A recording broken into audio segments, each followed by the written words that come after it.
ইনশাআল্লাহ আমিও বলে যাচ্ছি, সেদিন বেশি দূর নয় যেদিন বাবরির জায়গায় আবার নতুন করে সুন্দর কারুকার্যের বাবরি মসজিদ করে উঠবে ইনশাআল্লাহ। আরো জোরে বলুন ইনশাআল্লাহ। ভাই আমি আরো একবার মাইক ধরছি, আর কেউ আলোচনা করার নেই, ভাইয়ের পরেই আমি আলোচনা করব। আচ্ছা, আমরা এসেছি কি জন্যে এটা আপনারা জানেন তো নাকি? এটা কোনো রাজনীতির মিটিং নাকি? এটা আমাদের অস্তিত্ব বাঁচাবার মিটিং। এখানে কে কি দল করে, কে কি পছন্দ করে, ওটার লড়াই এখানে আমরা আসিনি। আমরা এখানে এসেছি আমাদের ইমানের উপরে কেন্দ্র সরকার হাত দিতে যাচ্ছে। এবারে ওদের কালো হাতকে ভাঙতে আমরা এসেছি। পারবেন তো নাকি? পারবেন তো নাকি? কিন্তু সেই জায়গায় শুরু হচ্ছে আজ থেকে। এই লড়াই কিন্তু অনেকদিন কারে। পারবেন না আবার আমাকে নামিয়ে দিয়ে সরে যাবেন। অনেক রিকোয়েস্ট করেছে ছেলেরা, নিশ্চয়ই আপনারা জানেন।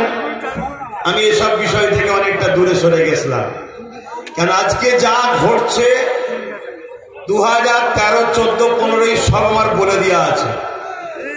সোশ্যাল মিডিয়া খুলবেন, 13, 14 ওয়াজ আমার শুনবেন, সব বলে দেওয়া আছে। আমি সব আল্লাহ কারে বলে দিয়েছি। আজমির শরীফে কি হচ্ছে, মসজিদে কি হবে, কবরস্থানে কি হবে, তোমাদের কবর হবে না পুরানো হবে, কি ষড়যন্ত্র সব বলে দিয়েছি।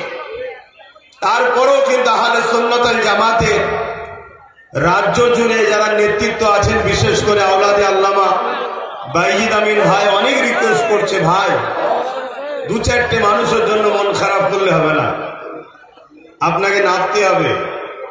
আমি নেমে কি অপরাধ করলাম না তো? আজকে 6 ডিসেম্বর, এই দিন আমাদের ঐতিহাসিক বাবরি মসজিদ গেছে। এই দিনকে স্মৃতি করে আমরা শুরু করছি। ইনশাআল্লাহ ততদিন পর্যন্ত আমরা এই প্রতিবাদ ছোট বড় করে চালিয়ে যাব যতদিন না আমরা আমাদের বাবরি মসজিদকে ফিরে পাবো। রাজি কারা আছে হাত তুলে দেখান। ইনশাআল্লাহ পারবো না? পারবো না? কথা বলুন, পারবো না? পারবো না? এর একটা ছোট্ট নমুনা দিয়ে ভাইকে দিচ্ছি। মসজিদে আকসাকে নিয়ে নিয়েছিল সেলিবিয়ারা। মসজিদে আকসাকে সেলিবিয়ারা দখল করে নিয়েছিল।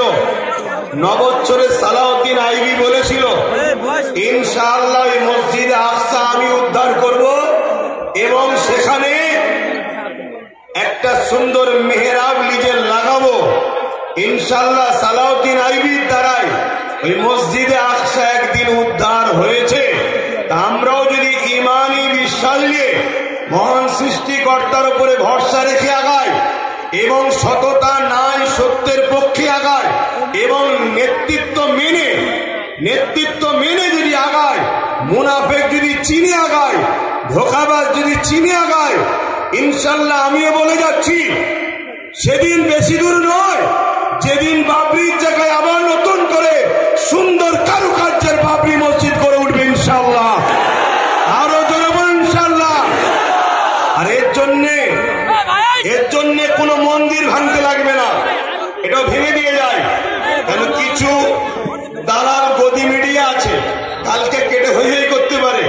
এর জন্য কোনো মন্দির ভাঙতে লাগবে না।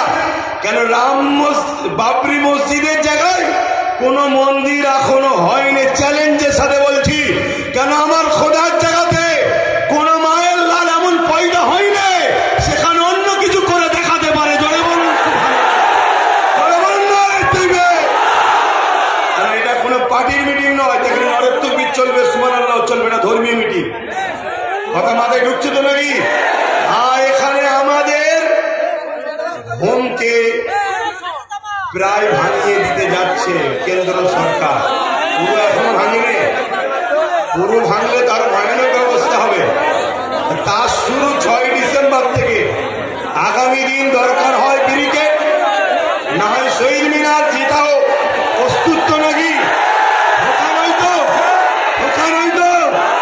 আমি লড়াই কিন্তু পুরো বাংলার অলিতে গলিতে করার পর সব ফাইনাল রাজ্যের পক্ষ থেকে এখানে, তারপরে বিভিন্ন রাজ্যে আরো যেনারা করছেন তেনাদের সবাইকে একসাথে হয়ে আমরা প্রয়োজন হয়, বুঝতে পারছেন তো নাকি?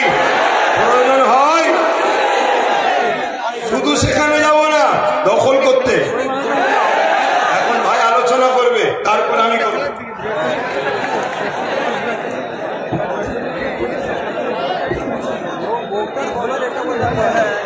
আসসালামু আলাইকুম।